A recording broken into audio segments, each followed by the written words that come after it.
What's going on, everybody? Welcome back to the YouTube channel. In today's video, I'm going to be talking about DK Metcalf getting traded from the Seattle Seahawks to the Pittsburgh Steelers. Before we get into the video, make sure you guys like, comment, subscribe. It does about that channel a ton. And let's get into the video. So Seattle Seahawks have traded DK Metcalf to the Steelers for a 2025 second-round pick. So a pick in this year's upcoming draft. Obviously, Seattle, they got rid of Geno Smith. They released Tyler Lockett, I believe, or not re-signing him.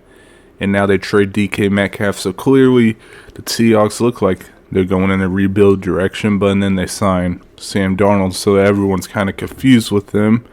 And I kind of agree. I don't know what Seattle's planning to do here. But really interesting move. I like it for Pittsburgh. But we'll get into those details. But as soon as DK Metcalf got traded, he signed a 5-year, $150 million deal in Pittsburgh. So he obviously got a huge contract. Probably something that he was obviously looking for in Seattle. Didn't want to give him because, you know, why would you want to give him that big of a contract if you're not going to really be competing? My thoughts about DK Metcalf: I think he's a great football player. I think he's a good wide receiver. Is he, top 10 in the NFL? I wouldn't have him top 10 right now, but he's a top 20 receiver in my opinion pretty easily. His stats, he's always been consistent in his career. I mean, just when he got drafted in 2019, he came into the season, he had 900 receiving yards as a rookie and 7 touchdowns. And then, the next year he had over 1,000 yards, close to in 2021. 2022 he had 1,000 yards.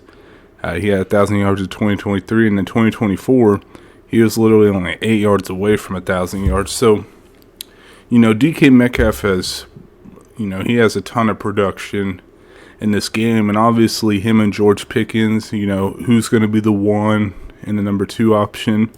I think it could go by game. Who's going to be the guy? Because George Pickens, he's been in the NFL for 3 years, and his rookie year had 800 yards, and then 2023 he had over 1,000. 2024 almost over 1,000. So, there's a lot of production between these two guys. So as these guys as your number 1 and 2 options, I think you feel really good. But there's bigger questions there in Pittsburgh. Who won this trade? It's really interesting. I think the Steelers actually won this trade. I know they gave a big contract to him, but I think the Steelers, they needed a second wide receiver next to George Pickens to be a guy, because last year they did not have that. They had Mike Williams, Calvin Austin. They had nothing there to be a second option, and that really, that hurt them a lot. That hurt Russell Wilson. It was really hard. The offense got really stagnant because no one else was really a threat besides George Pickens. And then one of my questions I have on the Seahawks side, they got a second-round pick, which is great. And then 2025, draft picks are great to, trying to rebuild.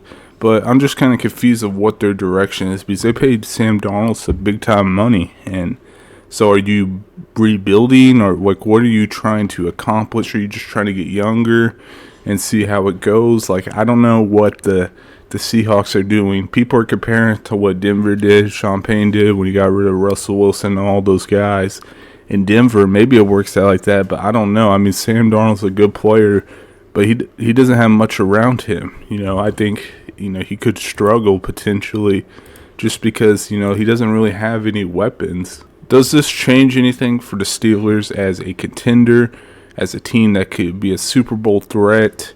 I don't know. They're interesting because I like the weapons that they have now. But if they have a quarterback that can give them the ball with that defense, I think they could be a Super Bowl contender. Maybe Aaron Rodgers is that guy. I don't know. It's kind of tough, having an older guy expect to step up and be that guy, at almost 40 or over 40 years old. So, Aaron Rodgers, I think it's the best option. I think it's better than Russell Wilson, honestly. Aaron Rodgers quietly had a decent season last year.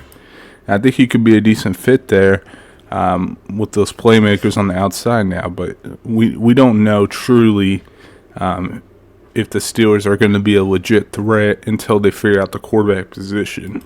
I think I'm leaning on Aaron Rodgers for sure to be the next quarterback for this team. Obviously, I think it's either between him or Russell Wilson, honestly. You lost Justin Fields to the Jets, which, I wonder, is that my favorite move that the Steelers did, letting him go? I don't know. I know the Jets paid him some big-time money, so, maybe they felt like, that wasn't good for them and building out the rest of the roster, and they can get a guy like Aaron Rodgers for a little bit cheaper and build the roster even better. I don't know. It's really tough to decide and look at.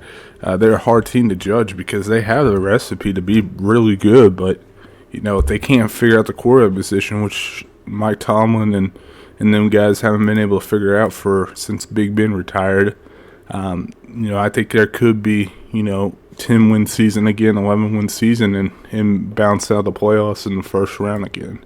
That's my fear for them. And they just need a guy, man. I don't know what you really do, but you need a guy. And I prefer them to get a young guy, but obviously this draft class, I don't think you're going to get the value that you're expecting. That'll do for me. Make sure you guys like, comment, subscribe. I'll see you guys next video. Peace.